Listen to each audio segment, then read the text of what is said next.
Let's talk about the tax cut bill that was passed in the final weeks of 2010 by the Congress and signed by President Obama.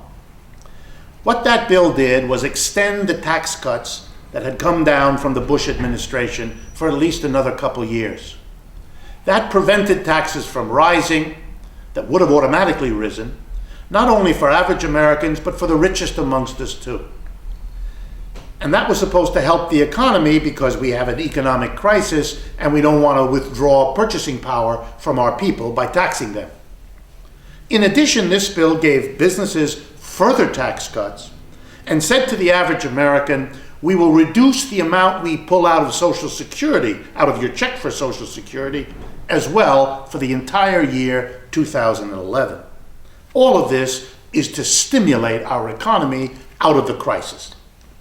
Let's take a look at this bill because it raises profound questions about the United States that we ought to answer.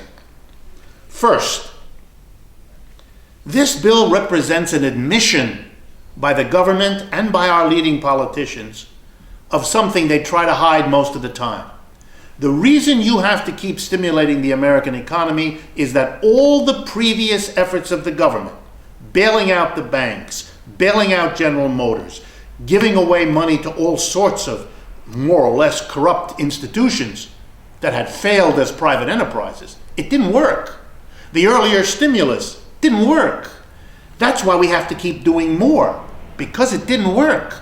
And it doesn't take a genius to at least ask the question, if what we did in the past didn't work, will doing more of the same guarantee us a way out of this crisis?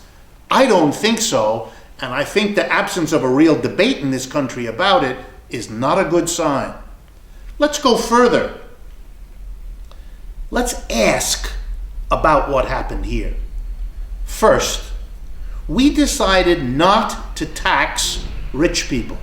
Instead, we continued with the old tax cuts, added new tax cuts, added new cuts on Social Security withholding.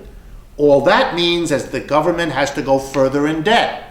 It's being asked to do all it did before, even more, but it's being withheld from getting the tax revenues it needs. So the government is going to have to borrow. And when it has to borrow, guess who it goes to borrow from?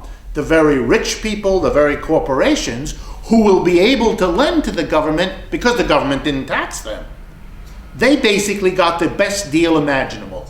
Instead of being taxed, they get to lend money to the government, which pays it back to them with interest. What's the problem here? The problem here is that we could and should stimulate our economy, but we don't need to go into debt as a nation to do it. We ought to tax business and the richest 5% of our people to pay for it. After all, that's the American way if you think about it. The wealthy and the business communities are the ones most responsible for bringing this crisis about. Everyone knows that. They are the ones whose wealth has insulated them from the costs and suffering of this crisis more than everybody else. Everyone knows that too.